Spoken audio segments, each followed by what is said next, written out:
Hello friends, today I will discuss about that type 2 hypersensitivity. अगले video में हमने discuss कर लिया है टाइप 1 हाइपरसेंसिटिविटी के बारे में, ओके, जो थी एलर्जन के ऊपर, ओके, यानी कि कोई भी एलर्जेंस है वो जो एलर्जी प्रोड्यूस कर रहा है उसे हम कहते हैं टाइप 1 हाइपरसेंसिटिविटी। आज के वीडियो लेक्चर में टाइप 2 हाइपरसेंसिटिविटी की बात करेंगे हम। इन दिस टाइप 2 हाइपरसेंसिटिविटी में क्या होता है, तो एंटीबॉडी मेडिएटेड हाइपरसेंसिटिविटी है। First of all note down this names. Antibody mediated, okay. Antibody तो हमेशा हमें क्या करती है, सुरक्षा प्रदान करती है, हमें एंटीजन से बचाती है, प्रोटेक्ट करती है। लेकिन अगर बहुत ही ज़्यादा मात्रा में बाहर से एंटीजन का क्या होने लगे, एंटीजन का आक्रमण होने लगे, तब जाकर ये जो एंटीबॉडी है वो क्या करती है, हाइपर सेंसिटिव हो जाती है और रिएक्शन अपना देती है। ओके, तो सेकंड पॉइंट हम पढ़ते हैं।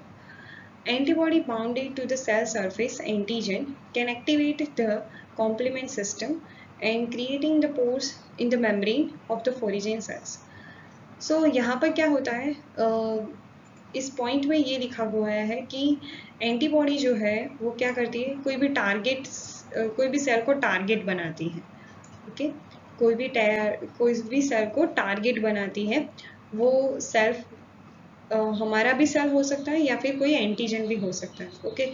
तो उसे वो टारगेट बनाती है। मान लो ये टारगेट सेल है, उसकी सेल सरफेस पर जाकर वो क्या करती है, जुड़ जाती है। लाइक दैट इस टाइप्स की एंटीबॉडी है। मान लीजिए ये हमारी एंटीबॉडी है, तो ये जुड़ गई है, ओके। तो इससे क्या होगा, तो इससे हमारी जो कॉम्प्लीमेंट सिस्टम है, write down the name, the complement system, it is activate, so that activate, and then after that activating the complement system, the natural killer cells and complement system जो है वो आकर क्या करती है, complement system जो है वो pores generate करती है, सेल सरफेस पर पोर्स जनरेट करती है। और पोर्स जनरेट होने के कारण क्या होता है, एंडोसाइटोसिस होता है। एंडोसाइटोसिस मीन्स दैट जो साइटोप्लाज्म है, सेल का जो साइटोप्लाज्म रहेगा वो बाहर आ जाता है, सेल के बाहर आ जाता है, यानी कि यहाँ पर एंडोसाइटोसिस की प्रोसेस होती है और सेल डिस्ट्रॉय हो जाता है, ओके। तो इस टाइप से भी वो एंटीबॉडी जो है वो क्या कर सकती है, एंटीजन को किल आउट कर सकती है, ओके। ये है first option. Then after the second option में क्या होता है वो देखते हैं हम।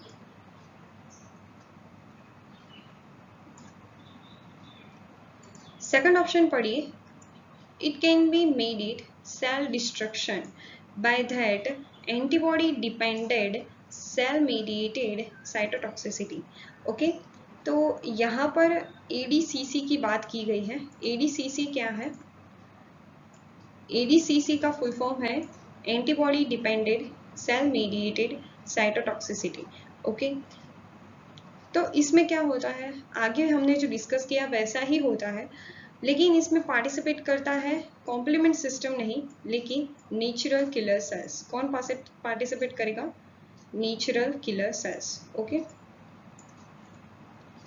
नेचुरल किलर सेल्स जो है वो यहाँ पर मैं ड्रॉ करती हूँ। फर्स्ट ऑफ ऑल ये है हमारा एंटीजन, मान लीजिए ये है एंटीजन, इस पर जाके जुड़ गई है हमारी एंटीबॉडी। तो नेचुरल किलर सेल्स के पास one type of the characteristic ये है कि वो सेल्फ मॉलिक्यूल्स और नॉन सेल्फ मॉलिक्यूल्स को आइडेंटिफाई नहीं कर पाता, सो दैट वो क्या करता है, ओनली फॉर ओनली एंटीबॉडी पर डिपेंड रहता है कि यस एंटीबॉडी इस सेल के साथ जुड़ी है, तो हमें इस सेल को क्या करना होगा, किल कर देना होगा, उसे डिस्ट्रॉय कर देना होगा, ओके। तो इसे कहा जाता है antibody depended cell mediated cytotoxicity.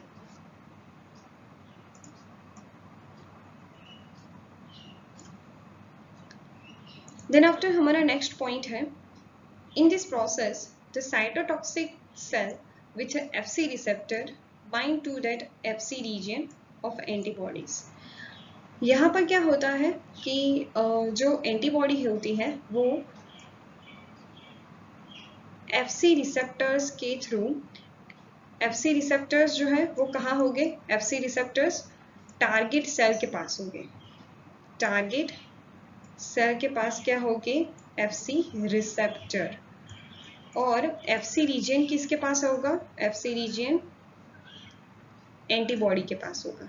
Okay, तो एंटीबॉडी FC रीजन के थ्रू FC रिसेप्टर्स के साथ जुड़ जाती है और क्या करती है, they promote the killing of cells by the help of phagocytosis process. Just a minute,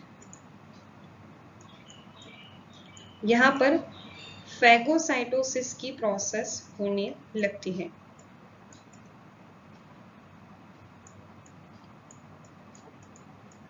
okay, तो 3 टाइप से एंटीबॉडी जो है वो हाइपर सेंसिटिविटी क्रिएट करती है।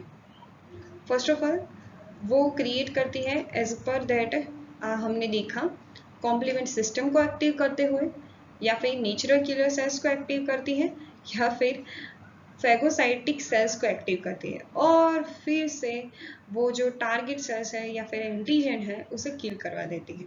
Okay, see this picture, it is called that opsonization process. We know about that opsonization process. I will create one video of that opsonization process, so that first of all see this video opsonization process and then after see this video. Okay, so that you can better idea. First of all यहाँ पर जो है आपको दिख रहा है bacteria. Okay, bacteria के साथ हमारी जो IgG एंटीबॉडी है वो जुड़ गई है। ओके, देन आफ्टर उसके हिसाब से हमारी जो कॉम्प्लीमेंट सिस्टम है वो एक्टिव हो गई। ओके, कॉम्प्लीमेंट सिस्टम का एक्टिव होने के कारण यहाँ पर आपको जो पर्पलिश कलर की C3 रिसेप्टर्स आपको दिख रहे हैं, C3b रिसेप्टर्स जो है वो, या फिर C3b प्रोटीन जो है, C3b प्रोटीन वो आकर क्या कर देते हैं, जुड़ जाते हैं, किससे, बैक्टीरिया की सरफेस पर। उससे क्या होगा, तो उससे जो C3b के साथ वो जुड़ गए हैं, सो दैट फैगोसाइटिक सेल्स जो है वो क्या हो जाता है, फैगोसाइटिक सेल्स एक्टिव हो जाते हैं। क्या हो जाते हैं, एक्टिव हो जाते हैं। और वो FC रिसेप्टर्स जो है वो किसके पास होते हैं, FC रिसेप्टर्स होते हैं फैगोसाइटिक सेल की सरफेस पर होते हैं। तो ये जो बैक्टीरिया है वो, या फिर हमारा जो फैगोसाइटिक सेल्स है वो उसके साथ जाकर जुड़ जाएगा, कुछ इस तरह से वो जुड़ जाएगा।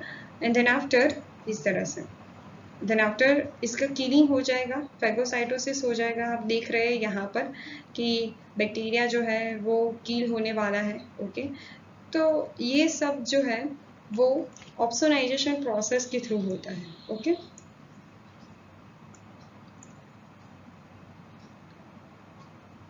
फिर से मैं आपको बताती हूँ again one type of that short video के थ्रू।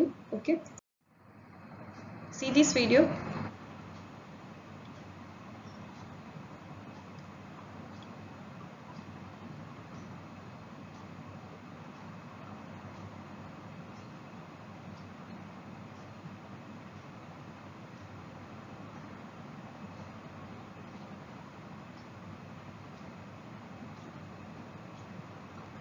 इसमें क्या हो रहा है, तो इसमें हमारी जो एंटीबॉडी है उसके 2 पार्ट है यहाँ पर, FAB और FC।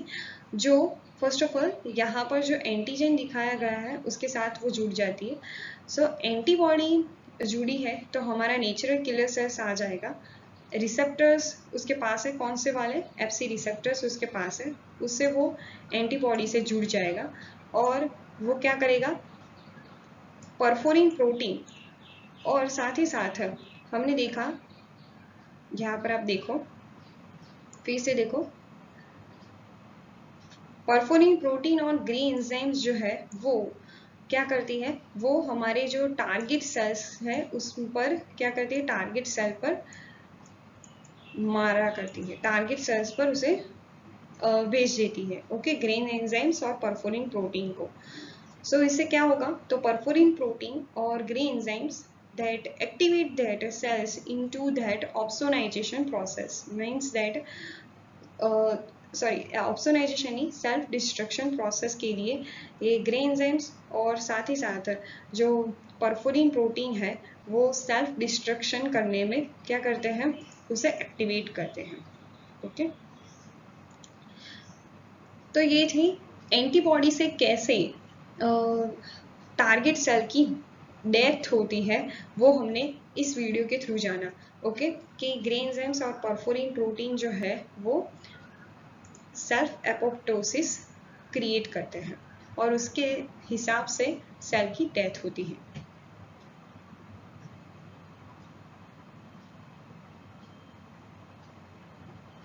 राइट, अब हम उसके एग्जाम्पल्स के थ्रू जानते हैं। यहाँ पर मैंने आपको एक डायग्राम दिया है। फर्स्ट ऑफ ऑल यहाँ पर हम जाते हैं उसके फर्स्ट ऑफ ऑल डेफिनेशन पर। डेफिनेशन कुछ इस तरह है कि blood transfusion, what is the meaning of the blood transfusion process? It is a procedure in which a patient receive blood product through intravenous line.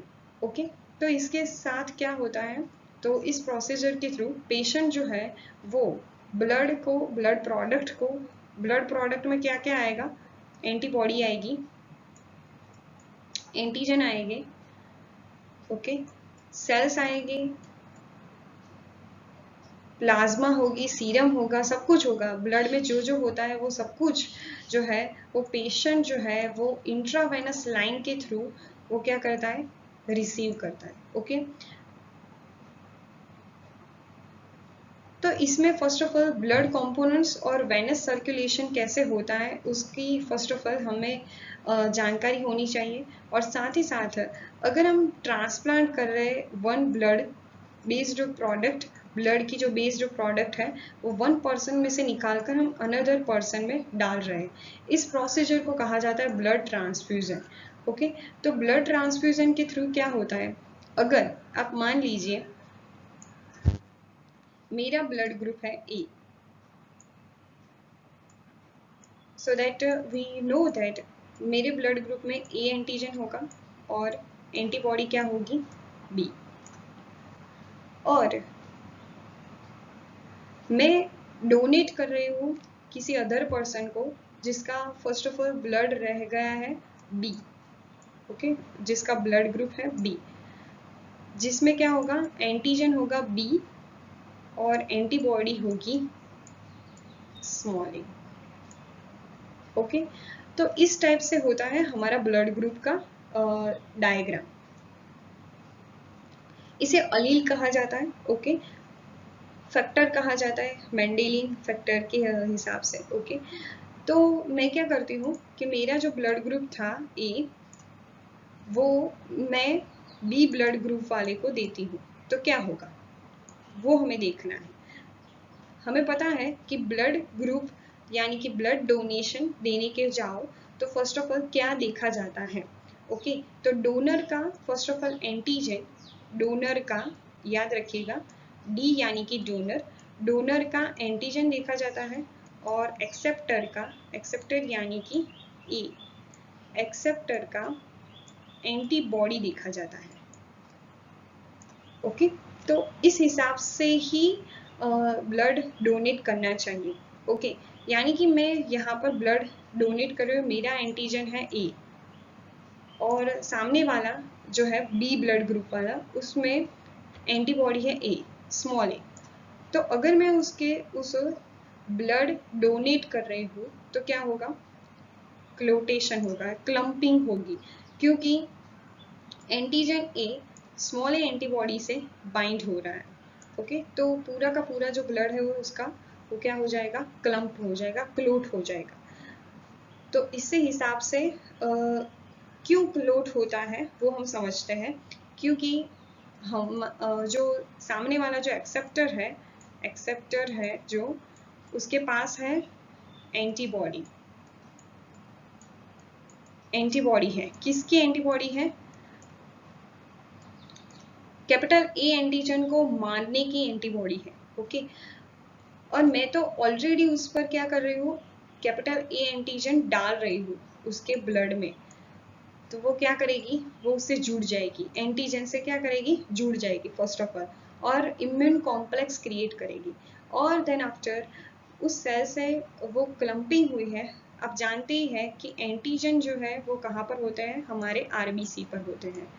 Okay, RBC पर हमारे antigen होते हैं, तो उस पर जाकर वो बाइंड हो जाएगी और क्या करेगी, वो क्लम्पिंग शुरू कर देगी, बहुत सारे सेल्स की डेथ हो जाएगी, और देन आफ्टर जो पर्सन है, एक्सेप्टर जो पर्सन है, वो क्या हो जाएगा, डेथ हो जाएगी, उसकी डेथ हो जाएगी। तो इस टाइप्स की ब्लड ट्रांसफ्यूजन में अगर कोई गलती हो जाए तो कोई भी पर्सन की डेथ भी हो सकती है। तो हमने ये थ्रू जाना कि एंटीबॉडी जो अगर कोई भी एंटीजन को टारगेट बना ले तो उसे मारे बिलकर नहीं छोड़ती।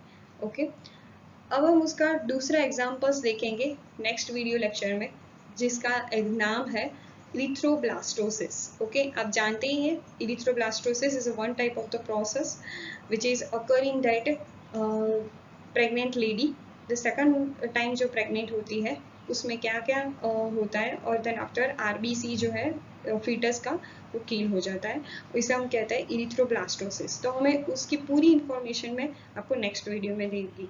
ओके, तो तब तक आप देख रहे रहिए मेरी चैनल, और इस वीडियो को लाइक करना मत भूलिएगा, और ये वीडियो आपको बहुत ही अच्छा लगा हो और आपको ऐसा लगा हो कि इसे शेयर करना चाहिए तो शेयर भी कीजिएगा, और आपके जो कमेंट्स हैं मुझे कमेंट बॉक्स में आप लिख सकते हैं। Okay, thank you.